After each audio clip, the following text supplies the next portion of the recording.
তুর্য বেশ কিছুদিন ধরে একটা মেয়েকে ফলো করছে। মেয়েটি সে তার ভার্সিটিতে অনার্স থার্ড ইয়ারে পড়ে, তুর্যর জুনিয়র। সে সম্ভবত জানে যে তুর্য তাকে ফলো করে, কারণ সে প্রায় তুর্যর দিকে তাকিয়ে থাকে। তুর্যর বন্ধু জাহের তাকে মেয়েটির কাছে খবর পাঠানোর পরামর্শ দিল। তুর্যকে তাকে জানাতে হবে যে সে তাকে পছন্দ করে, তাহলে মেয়েটার প্রতিক্রিয়া কেমন হবে বুঝতে পারবে। বলেই খবরটা ওর বেস্ট ফ্রেন্ড নিপাকে দিয়ে পাঠালো। ওর নাম আরশি। ক্যাম্পাসে বসে চকলেট খাচ্ছে সে। নিপা তার সামনে বসলো। নিপা তুর্যকে ইশারা দেখিয়ে বলল, ওই যে তুর্য ভাই তোকে খুব পছন্দ করে। আরশি রাগী গলায় বলল, ওর ভালো লাগে, তুই কেন বলছিস? তার কি মুখ নেই? আমি বললে সমস্যা কি? যেদিন সে নিজের মুখে বলবে সেদিন আমি জবাব দেব। নিপা ফিরে এসে তুর্যকে এই কথাই বলল। এর মানে কি? আরশি কি চায় তুর্য তাকে প্রপোজ করুক, নাকি সে সরাসরি প্রত্যাখ্যান করতে চায়? তার মনে কি চলছে? তুর্য আরশির ক্লাসে গেল। এই সময় ক্লাসে কেউ নেই, আরশি একা বসে আছে। তুর্য গলা পরিষ্কার করে বলল, তুমি কি করছো? আরশি মাথা তুলল। এক পলক দু পলক তুর্যকে দেখে মাথা নিচু করে ফেলল। বলল, পড়ছি। আরশি বইয়ে মুখ গুজে আবারও বলল, কিসের জন্য এসেছেন? আমার মনে যা আছে তা বলার জন্য। আরশি অবাক হয়। তুর্যর মুখের দিকে তাকিয়ে বলল, আপনার মন? হ্যাঁ, মন। আমার মন তোমাকে চাই। একজন মনোরোগ বিশেষজ্ঞকে দেখান। তুমিই আমার ডাক্তার। আরশি কড়া গলায় বলল, আপনি কি আমার ক্লাস থেকে যাবেন? আমি না গেলে বুঝি তুমি কি করবে? কিছুই না, আমিই বাইরে চলে যাব। ঠিক আছে, আমি এখন চলে যাচ্ছি, কিন্তু আমি প্রতিদিন আসবো। আমার কিন্তু উত্তর চাই। কিসের উত্তর? উফ আরশি, ঠাট্টা করবে না। রাগ করে চলে গেল তুর্য। আরশি তার বই গুছিয়ে ক্লাস থেকে বেরিয়ে গেল। একটু হাঁটার পর দেখলো দুটো ছেলে তার দিকে হেঁটে আসছে। প্রথমজন আরশির দিকে একটা ফুল আর দ্বিতীয়জন আরশির হাতে কিছু চকলেট দিয়ে বলল, তোমার জন্য তুর্য ভাই পাঠিয়েছে। চারবার কপালে থাপ্পড় মারল আরশি। সে কখনো এসব চেয়েছে? তুর্যকে খুঁজতে থাকে আরশি। দেখে তুর্য গাছের সাথে হেলান দিয়ে দাঁড়িয়ে আছে। আরশি তুর্যর দিকে মুখ করে দাঁড়িয়ে কাঠ কণ্ঠে বলল, এগুলো কি? এগুলো দিতে কে বলেছে? বন্ধুদের দেখেছি গার্লফ্রেন্ডকে উপহার দিতে। আমি কি আপনার গার্লফ্রেন্ড? তুর্য শান্তভাবে বলল, আমি তো তাই মনে করি। আরশি চেঁচিয়ে বলল, আপনার মনে করায় ভুল আছে। আমি আপনার কেউ নেই, তুমিই আমার সব। এখন চকলেট খাও, আমি আইসক্রিম পাঠাচ্ছি মাথা ঠান্ডা করতে। দোতলা বিল্ডিং এর বারান্দায় দাঁড়িয়ে আছে আরশি। কিছুক্ষণ পর সে ক্লাসে যাবে। হঠাৎ দেখলো তুর্য একটা গাছের নিচে দাঁড়িয়ে আছে, কারোর সাথে কথা বলছে।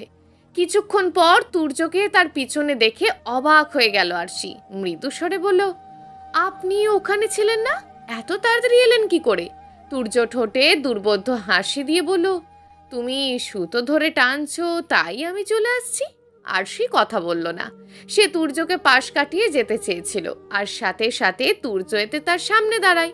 আরশি সরে গিয়ে অন্যদিকে যাওয়ার চেষ্টা করলো। তুর্য আবার তার সামনে দাঁড়ালো। আরশি বিরক্ত গলায় বলল, কেন এমন করছেন? আমার সামনে থেকে সরে যান। তুর্য একটু ঝুঁকে ফিসফিস করে বলল, সামনে থেকে সরে গেলেও মন থেকে সরিয়ে ফেলবো কি করে? আরশি ক্লাসে ঢুকলো। একটা লাল গোলাপ বেঞ্চের ওপর দেখে বাঁকা হাসি দিয়ে ফুলটা হাতে নিয়ে আরশি বলল, ছাগল। আরশি বইটা ঠিক করছে। কাছে একটা পুরুষালী কণ্ঠ শুনে চমকে উঠল সে। Baby girl. আরশি রেগে ফিরে বলল, আবার আসছেন? তুর্য বেঞ্চে বসে বলল, আমি তোমাকে ছেড়ে যেতেই চাই না, আমাকে তোমার কাছে রেখে দাও। আরশি বলল, আপনি কি ক্লাস ছেড়ে যাবেন নাকি আমি চলে যাব? তুর্য বলল, যাচ্ছি যাচ্ছি, কেন এমন করো? আরশি ভ্রুকুটি করে চোখ সরু করে ফেলল। তুর্য যেতে যেতে জোরে গান ধরল। বাড়ি ফিরে আরশিকে সমস্যায় পড়তে হলো। তার বাবা বাড়িতে এসে টাকা খুঁজছিলেন। আরশি বাড়িতে নেই, তাই আয়েশা বেগম ও অরুণের সাথে খুব খারাপ আচরণ করেছে। আরশি বাসায় এসে সে এসব দেখে, তার এগুলো পছন্দ নয়। এখন এখন সে বিরক্ত হয়ে গেছে। গতকাল তার হাতে একটি টিউশনের টাকা এসেছে, সেখান থেকে বাবাকে 300 টাকা দিল। লোকটা টাকা নিয়ে চলে গেল। পরিস্থিতি স্বাভাবিক হওয়ার পর আরশি রাতের জন্য রান্না করে। মা অসুস্থ, কিছুই করতে পারে না। আরশি পাড়ার ছেলে মেয়েদের টিউটর। ছোট্ট একটা ভাই আছে, সে এখন 5ম শ্রেণীতে পড়ছে।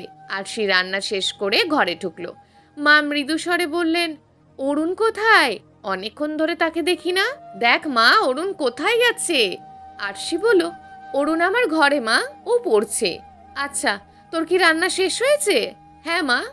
পাখির ডাকে ঘুম ভাঙলো আরশির। ঘুমন্ত কণ্ঠে বলল, ওঠ অরুণ, পড়তে বস। অরুণ বলল, আপু আর একটু ঘুমাই।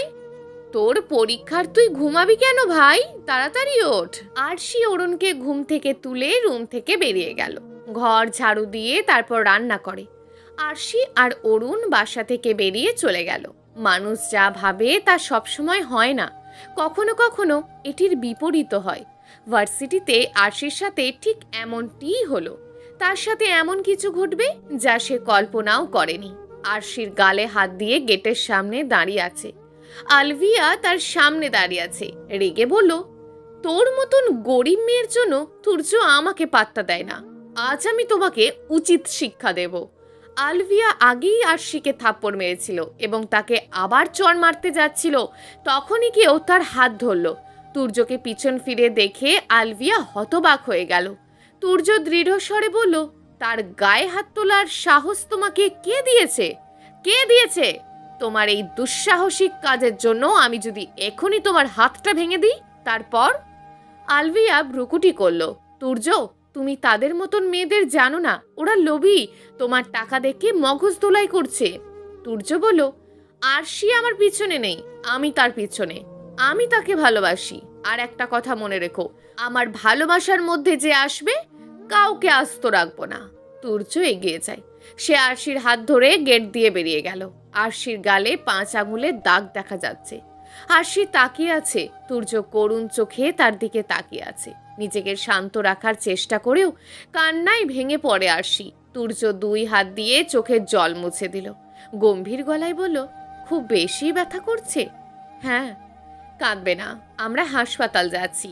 আরশি তাকালো। মৃদু স্বরে বলল, একটা সামান্য ব্যথার জন্য হাসপাতালে? তুর্য আরশির মাথায় হাত রেখে বলল, কোনো ব্যথাই ছোট না, বরং আমরাই ব্যথাটা উপেক্ষা করি। এখন কথা না বলে রিকশায় ওঠো। তুর্য 4 দেওয়ালের অন্ধকার ঘরে বসে আছে। মায়ের সাথে বিশেষ আলোচনার পর সে ঘরে প্রবেশ করলো। তার মনে শান্তি নেই। বারবার আরশির অশ্রুসিক্ত মুখ তার চোখে ভেসে ওঠে। তাই হন্তদন্ত হয়ে আরশির খোঁজে বেরিয়েছে। তুর্যর নিপার সঙ্গে যোগাযোগ আছে। নিপা ওকে আরশির বাড়ির ঠিকানা দিল। বাড়ির পশ্চিম পাশে একটি বিশাল আম গাছ আছে। তুর্য গাছের আড়ালে লুকিয়ে আছে। চারিদিকে অন্ধকার, তাই কেউ তাকে দেখতে পাচ্ছে না। হঠাৎ ভিতর থেকে চিৎকারের শব্দ শোনা যায়। উঠোনে একটা আলো জ্বলছে। সব কিছু স্পষ্ট দেখা যাচ্ছে। ঘর থেকে একজন মাঝবয়সী লোক বেরিয়ে এলো। বাজে ভাষায় গালাগালি শুরু করে দিলেন তিনি। বাড়িতে কয়েকজন প্রতিবেশী এসেছে। ওরা উঠোনে দাঁড়িয়ে সেসব দেখছে। কাদের মোল্লা উচ্চস্বরে বললেন, মাইয়া আমার, আমি যেখানে বিয়ে দেওয়ার সিদ্ধান্ত নিমু সেখানেই বিয়ে দেবো। আমার বন্ধু কইছে আমারে সারা জীবন মদ খাইতে দিব যদি আমি তারে মাইয়া বিয়া দিই। আমি আজই ওর বিয়া দিব, কে আটকাইব আমারে? আয়েশা বেগম চিৎকার করে বললেন, এত জীবনে কোথায় ছিল এই দায়িত্ববোধ? এতদিন বলো নাই মেয়ের সব দায়িত্ব আমার, জন্ম থেকেই কষ্ট করে মানুষ করে আসছি, এখন সেই মদের দোকানের কাছে এসেছেন বিয়ে দিতে? খবরদার আমার মেয়ের দিকে তাকাবেন না, আমি তোমার চোখ উঠিয়ে ফেলবো। কাদের মোল্লা বক্তৃতায় মনে হয় তিনি এখনো নেশার ঘরে। তিনি বললেন, কি বললি? তোর এত সাহস, আমার মুখে মুখে কথা কস? কাদের মোল্লা রাগান্বিত হয়ে বাড়ির দিকে গেল। হঠাৎ আয়েশা বেগম বঁটি তুলে বললেন, আর 1 পা বাড়ালে টুকরো টুকরো করে কেটে ফেলবো। কাদের মোল্লা দাঁড়ালেন। একটা দীর্ঘশ্বাস ফেলে বললেন, তোর মতো তোর মাইয়ার চরিত্রও খারাপ। ওই খারাপ চরিত্রের মাইয়াকে কে বিয়ে করব? জীবনে বিয়ে হইব না। আয়েশা বেগম গর্জে উঠলেন, খবরদার, আমার ফুলের মতন পবিত্র মেয়ের চরিত্রকে কলঙ্কিত করবে না, অন্যথায় তোমার জিহ্বার জায়গায় থাকবে না। আমার মেয়ের অপরাধ যে সে তোমার মতন মদখোরের ঘরে জন্মেছে। আরশি রুমের ভেতর বসে কেঁদে ফেলল। অরুণ বোনের কাঁধে হাত রেখে বলল, কেঁদো না আপু, তুমি কাঁদলে আমারও কান্না পায়। আরশি বাড়ি থেকে বেরিয়ে যাওয়ার পর দুই মহিলা বাড়িতে আসেন। তারা আয়েশা বেগমের সঙ্গে বসে অনেকক্ষণ কথা বললেন। গতকাল সন্ধ্যার কথা ভেবে আয়েশা বেগম ভেবেছিলেন মেয়েকে বেশি দিন নিরাপদে রাখতে পারবেন না, তাই তিনি এই সিদ্ধান্ত নিলেন। ঝড় মাথায় নিয়ে বাড়ি ফিরল আরশি। আজ একটাই ক্লাস ছিল, তাই তাড়াতাড়ি আসলো। রাস্তায় হঠাৎ বৃষ্টি শুরু হয়, সে ভিজে যায়। সে ভেজা কাপড় ছেড়ে শুকনো কাপড় পরল। মায়ের কাছে এসে বসলো। আয়েশা বেগম বলল, আমি তোর বিয়ে ঠিক করছি মা। এতটুকু বলেই সে হাঁপায়। একটা নিঃশ্বাস ফেলে আবার বলল, আমি তোর বাবাকে বিশ্বাস করি না। সে সব সময় মাতাল থাকে। অন্যের কুবুদ্ধি শুনে কখন কি করবে বুঝতে পারছি না। আমি কতক্ষণ তোকে রক্ষা করতে পারি? তোর নিজের একজন মানুষ দরকার। এলাকার মানুষ যারা তোর দিকে তাকায়, তখন তারা নিচের দিকে তাকিয়ে থাকবে। ছেলেটির মা বোন এসেছে। আমি সব দিক থেকে বিবেচনা করি কথা বলছি। তুই রাজি হলে আজ রাতেই কাজীকে নিয়ে এসে বিয়ে করবে। আরশি অবাক হয়। অবাক গলায় জিজ্ঞেস করলো, আজই রাতেই? হ্যাঁ। আরশি রুমে এলো, দুই হাতে মুখ ঢেকে কেঁদে ফেললো। মেয়েটির মা একটি শাড়ি ও কিছু গয়না রেখে গেছেন। আরশি যদি বিয়ের জন্য রাজি হয় তাহলে তাকে শাড়ি পরে রেডি হয়ে থাকতে বলে যান, আর তাদের খবরটা জানালেই তারা কাজীকে নিয়ে আসবেন। বিয়েটা হবে ঘরোয়াভাবেই। তুর্য বর জানার পর থেকে আরশি একটু সহজ হয়ে গেছে। এখন তার আর আপত্তি নেই। বিছানায় ছড়িয়ে ছিটিয়ে আছে শত শত গোলাপের পাপড়ি। চারিদিকে সুবাস ছড়াচ্ছে। হঠাৎ বিয়ের কথায় কোনো মেয়েই কল্পনা করে না। বিয়ের অন্তত এক সপ্তাহ আগে মানসিক প্রস্তুতি নিতে হয়। এছাড়া এমন কাউকে বিয়ে করা যে তাকে সারাক্ষণ জ্বালাতন করবে, কল্পনাতীত। আরশি হাত দিয়ে কিছু গোলাপের পাপড়ি তুলে নিল। বিয়ের তাড়া থাকলেও ঘর সাজানো হয়েছে ফুল দিয়ে। এর অর্থ তুর্য আগে থেকেই সব পরিকল্পনা করে রেখেছিল। আরশির আগে ঠোঁট চেপে ধরল। ছেলেটার ওপর রেগে আছে সে। হঠাৎ কেমন অদ্ভুত শিহরণ বয়ে যাচ্ছে তার শরীরে। হাত পা ক্রমশ ঠান্ডা হয়ে আসছে। খোলা জানালা দিয়ে ঠান্ডা বাতাস ঢুকছে ঘরে। অলসতায় উঠে জানালা আটকাতে ইচ্ছে করছে না তার। শীতে কাঁপবে, কিন্তু উঠে জানালা বন্ধ করবে না, এমন অবস্থা। দরজা খোলা আর বন্ধের শব্দ শুনতে পেল আরশি। তুর্য হেঁটে বিছানায় বসলো। কাশি দিয়ে গলা পরিষ্কার করে বলল, যতবার তোমার ক্লাসে গিয়েছি ততবার বের করে দিয়েছ। এখন কি তোমার বাসর ঘর থেকেও বের করে দেওয়া হবে? আরশির হাসি পাচ্ছে। সে জোরে হেসে উঠল। খাটের পাশে ছোট্ট টেবিলে দুধের গ্লাস রাখা আছে। আরশি হাত বাড়িয়ে গ্লাসটা নিয়ে তুর্যর দিকে এগিয়ে দিল। তুর্য গ্লাস নিয়ে বলল, বাসর রাতে দুধ খেতে হয় কেন? আরশি নরম গলায় বলল, আমি জানি না। জানো না তো কেন দিচ্ছ?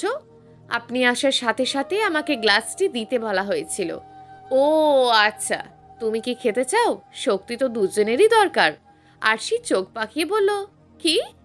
কিছু না। তুর্য আরশির হাত ধরে আস্তে করে বলল, এই হাত ধরার অধিকার আমার আছে। তুমি আমাকে আর আটকাতে পারবে না। তোমার ওপর শুধু আমার অধিকার, শুধু আমার। তুর্য আরশিকে কোলে তুলে নিল। আকস্মিক ঘটনায় হতবাক আরশি। বারান্দায় এসে তাকে কোল থেকে নামিয়ে দিল। আরশির মুখে জ্যোৎস্নার আলো পড়ছে। তুর্য মৃদু হাসলো, বলল, তোমার সৌন্দর্য চাঁদের আলোকেও হার মানাবে। আরশি অবাক হয়ে তাকিয়ে আছে। সে চাপা গলায় বলল, আমি চাঁদের মতন সুন্দর নই? আপনি একটি শ্যামাঙ্গিনী মেয়েকে চাঁদের সাথে তুলনা করছেন, এটা বেমানান। তুর্য মাথা নিচু করে হাসলো, বলল, তুমি শ্যামাঙ্গিনী হতে পারো, কিন্তু আমার চোখে তুমিই সেরা। তোমার এই মুখ, চোখ, ঠোঁট যে মায়া আছে সেটা চাঁদেও নেই। তুর্য নেশালো চোখে তাকিয়ে আছে। সে আরশির দিকে এগিয়ে গেল। হঠাৎ আরশিকে জড়িয়ে ধরল। আরশি হতভম্ব হয়ে সরে যেতে চাইল। তুর্য তাকে আরো শক্ত করে জড়িয়ে ধরল। তুর্য দিশেহারা গলায় বলল, আমি হারিয়ে যাচ্ছি আরশি, আমাকে থামাও। তুমি যদি এখন আমাকে না থামাতে পারো তবে তুমি কখনোই পারবে না। আরশি চুপ করে চোখ বন্ধ করে দাঁড়িয়ে আছে। আরশির সাথে সাথে তুর্য থেকে নিজেকে মুক্ত করে রুমে ছুটে গেল। তুর্য তার পিছু পিছু ছুটল। আরশি নিষ্পাপ চোখে তুর্যকে দেখে। তুর্য এগিয়ে গেল। সঙ্গে সঙ্গে আরশিকে ধরে ফেললেন সে হাতটা আলতো করে ধরে নিজের কাছে টেনে এনে বুকে মাথা রেখে জড়িয়ে ধরে বলল, আমি শুধু তোমাকেই ভালোবাসি। তোমার আসক্তি পৃথিবীর সমস্ত নেশাকে পরাজিত করবে। আমি তোমার নেশায় আসক্ত। আরশি লজ্জায় তুর্যর বুকে মুখ লুকালো। তুর্য আরশির কানে ফিসফিস করে বলল, চলো আজ তোমায় আদর শেখাবো। আরশি ভ্রুকুটি করলো, বুঝেও না বোঝার ভান করে বলল, মানে কি? তুর্য উঠে বসলো। আরে আমার বোকা পাখি, তুমি কি বুঝতে পারছো না আমি কি বলতে চাইছি? আরশি বাম থেকে ডানে নিবিড়ভাবে মাথা নাড়ল, যার অর্থ না। তুর্য জোরে হেসে উঠল। বিছানায় আরশির ডান পাশে শুয়ে পড়ল। আরশি ওর মুখের দিকে তাকায়। তুর্য লাজুক গলায় বলল, সত্যিই বুঝতে পারছো না নাকি ভান করছো? কি বুঝতে পারছি না? তুর্য হাঁপ ছাড়ল। আরশির উদ্দেশ্যে বলল, আজ আমরা দুজনের প্রেমের সাগরে ডুব দেব। আরশি ঠান্ডা গলায় বলল, রাতে সাগরে যাবার দরকার কি? বাথরুমেই তো পানি আছে। তুর্য চোখ পিটপিট করে তাকিয়ে আছে। জোরে শ্বাস নিয়ে আরশির গালে হাত রাখলো। তারপর বলল, বুঝেছি আমার বোকা পাখি, তোমাকে একটু চালাক বানাতে হবে। চলো তোমাকে ভালোবাসার আদর মানে বোঝাই। তুর্য আরশির গলা জড়িয়ে ধরল। আরশির সমস্ত শরীর কাঁপিয়ে শিহরণ বয়ে গেল। পবিত্র ভালোবাসা দিয়ে জড়িয়ে ধরল তুর্য। আর কিছু? তুর্য আরশিকে বলতে না দিয়ে আরশির মুখে তর্জনী রেখে বলল, চুপ, আমাকে ভালোবাসতে দাও। যে ভালোবাসা একদিনের নয়, জন্ম জন্মান্তরের। এইভাবেই বেঁধে রাখবো তোমায় আষ্টে পৃষ্ঠে আমার ভালোবাসার বাহু ডোরে। প্রিয় দর্শক, যদি আজকের গল্পটি আপনাদের ভালো লেগে থাকে তাহলে ভিডিওটিতে অবশ্যই একটি লাইক করে আপনার মূল্যবান একটি কমেন্ট করুন। আর হ্যাঁ, চ্যানেলটিকে যদি সাবস্ক্রাইব করে না রাখেন তাহলে চ্যানেলটিকে অবশ্যই সাবস্ক্রাইব করে আমাদের পাশে থাকুন। দেখা হবে আগামীকালের নতুন এবং আকর্ষণীয় গল্প নিয়ে। ধন্যবাদ।